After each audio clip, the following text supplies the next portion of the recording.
Dito ngayon tayo sa Raw. Aplan. At kwentuhan. Usap-usap ng mga bagay-bagay.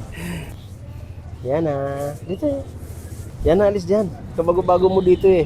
Masarap kasi minsan pag-usapan. Mga nangyari, yung mga nakaraan. Tinan mo ha. Kamo yung anak ko panganay. Dati, ganun lang siya. Ganito lang ako dati noon eh. Naalala ko noon eh. Pasaway ako noon. Nung ako, Dati ganito lang siya. nung ako, Naging ganun. dati nung noon, nagdadrive ako ng truck. 2 years old, 1 year old hanggang 2 years old si Janjan, kasama ko. Ako yun. Ngayon, meron na kaming kasamang 8 years old. Oh, di ba?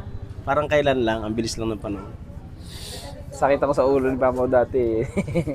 Hindi siya makabiyahe ng maayos kapag hindi ako kasama. Oo. Kasi ano yan, si Janjan, makapapa yan dati. Nung bata yan, driver si Papa ng truck. Ano yan?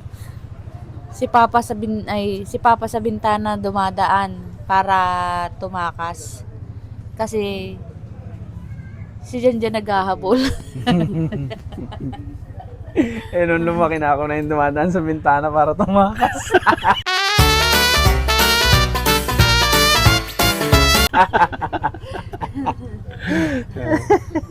Walang ano kasi yan, wala akong biyahe ng truck na hindi siya kasama. Kasi ginagawa namin yan noon. Kapag nasa biyahe na, basta may makita kaming ilog, titigil ko yung truck. Maliligo yan. Lahat ng stopover. Kahit basta kahit may tulay yan, tapos may ilog doon sa ilalim, dadaan niya sa ilalim ng tulay. Doon maliligo muna ako.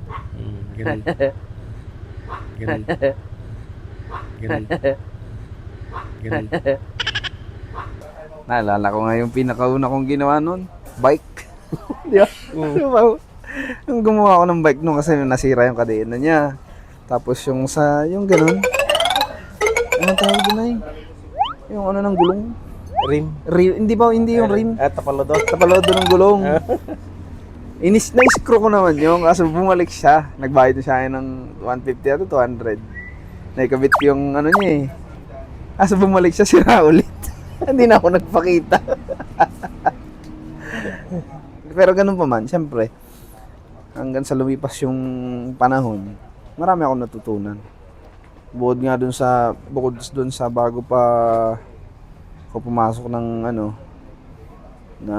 high school, may mga natutunan na ako kay Papa tulad niyan. Anong grade pa lang ako? Grade 3, grade 4. Nagda-drive na ako ng owner. Wow. Nagda-drive na ako ni Papa ng van, ng banet. Wow. At nasabante akong ganun. Isa lang din yun sa bagay na namangha si Papa ko kasi yung kalimitan na mga tao, pag natuto mag-drive, tumitingin sa likod. Ako kasi hindi ko naisip yun. Tumingin ako sa side mirror tsaka sa rear mirror. Hindi ako natingin sa likod na. Na ganun. Hindi ako na ganun eh. Tuturuan natin mag-drive. Grade 3 ka na, dapat marunong ka na din. Tuturuan natin mag-drive yan ng Marunong ka ba mag-bike? Oo. Naging helper ako ni Papa na bilang mekaniko noon. Nasa isip ko na rin talaga yun dati. Na sabi kasi ni Papa, baka hindi ka na magtuloy niya sa trabaho, sa gusto mo, sa pangarap mo. Gusto mo na mag-mekaniko. Nasa isip ko rin yun, na parang gusto ko mag-mekaniko na lang kaya kasi sarap eh.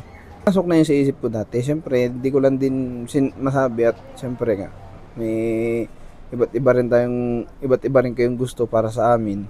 Ang natutunan ko dyan kay Papa, sa pagtatalyer, ngayong, pag may sarili ka ng sasakyan, pag may nasira, halimbawa, umilaw lang yung icon ng battery. Alamin mo na agad doon, dalawang bagay lang eh.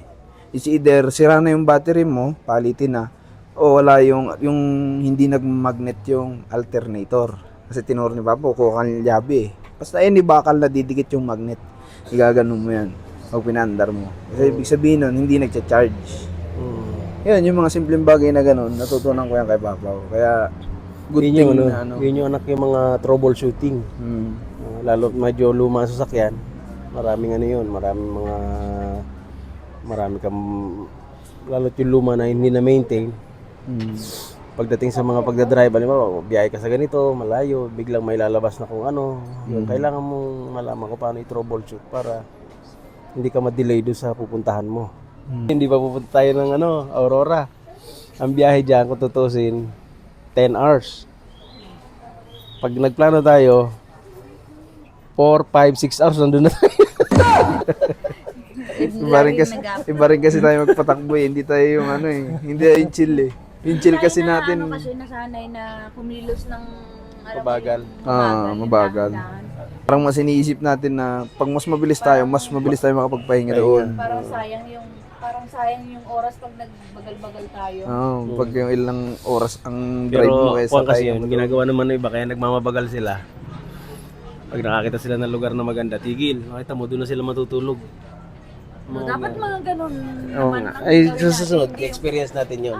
Sa pamumuhay, hindi mo kailangan magmadali. Pero kailangan mo mag-prepare. Kasi tayo noon ginagawa natin, bira lang ng bira, walang preparasyon. Pero, ang ginagawa natin is bahala na si Batman.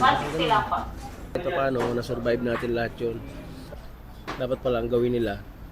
Bata pa lang sila, i-prepare na nila kung ano yung target nila sa buhay. Kung halimbawang ganito yung gusto mong maging trabaho. Hindi, ano yung gusto mong maging. Oo. Dapat nakahanda ka na. Pinaghahandaan pala dapat yun. Oo, Hindi tsaka- yung kung kailan mo lang naisip at saka mo lang siya gagawin. Tsaka walang ang pag-prepare sa isang hanap buhay o sa isang trabaho. Nagkaedad na ako ng 40. Ano na kaya ang mangyayari doon sa business ko na to? I-improve kaya to?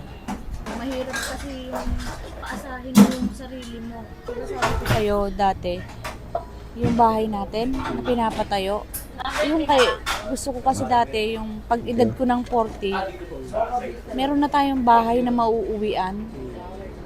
Hindi, ang akin naman doon. Ako naman, hindi kita kinontra doon. Na ano yung dibdib ko na hindi natupad, alam mo yun? Ang sa akin naman doon, natupad na nga yung lupa tutuparin pa ba yung bahay?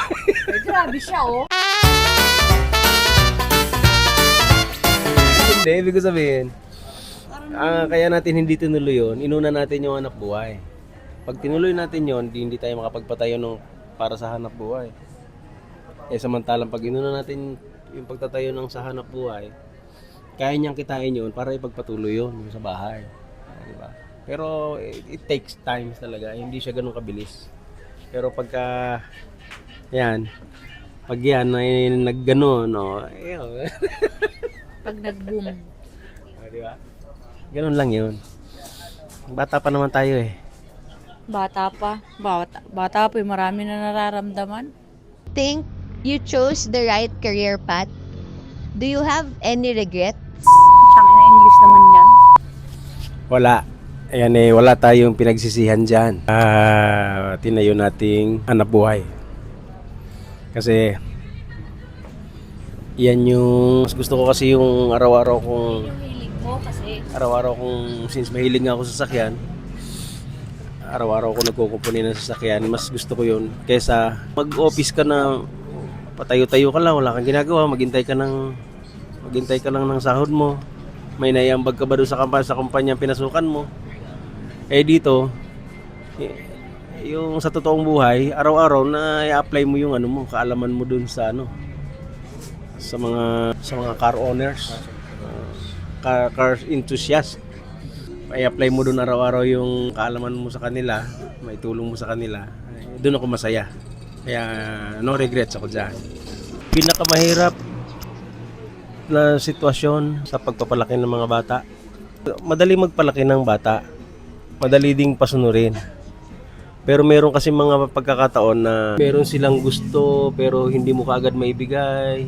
Naunawa naman nila pero para sa magulang kasi medyo para bang nakakalungkot na minsan nakikita mo yung anak mo tinitingnan niya yung iba na buti pa siya. Parang gano'n na ako magulang kasi nag-iisip noon na tinitingnan niya, binabasa niya yung nasa isip ng anak na pag yung anak ay may nakakita ng ganito, nasa mga tropa niya na yung tropa niya merong ganito, yung magulang na nakakaisip na kailan ko may bibigay sa kanya to, kahit hindi niya sabihin, alam kong gusto niya to.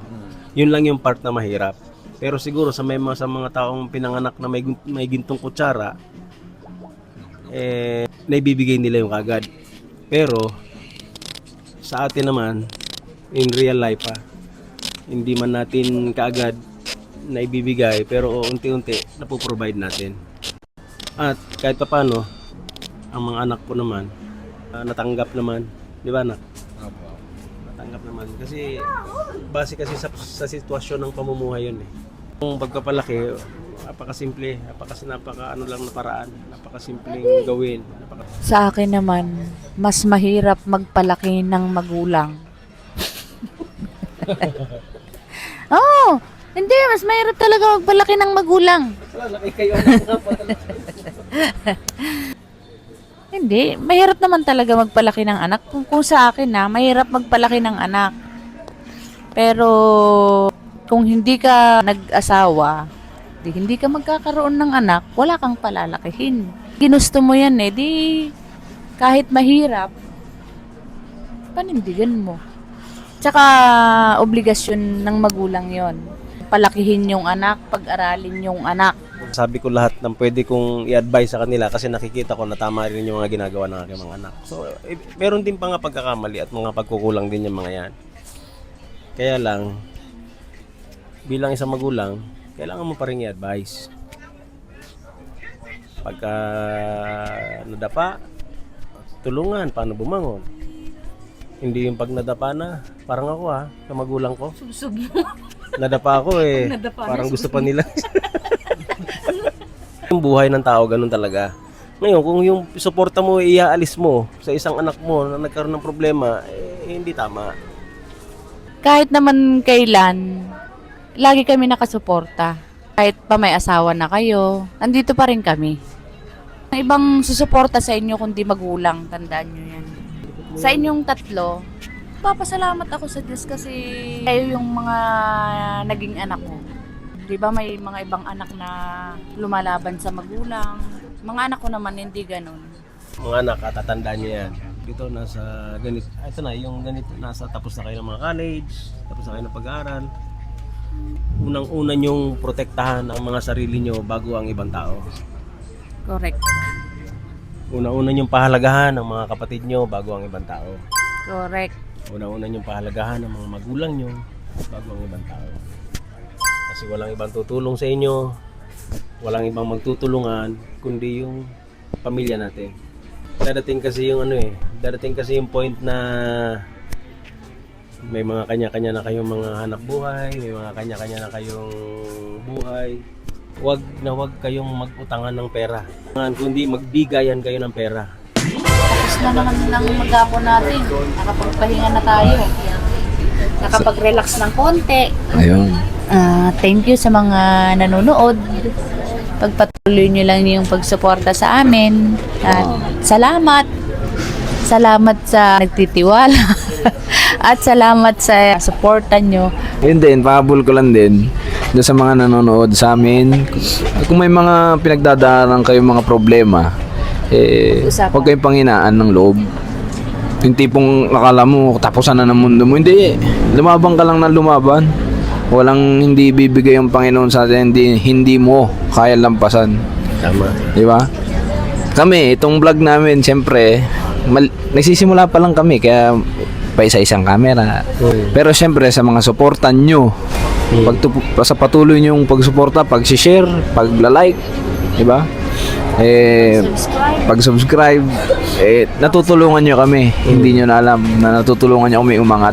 So, lahat ng videos na gagawin namin para ma-encourage kayo, mabigyan kayo ng mga panibagong knowledge para sa inyo yan lahat. Yeah, tama. Yun lang sa akin.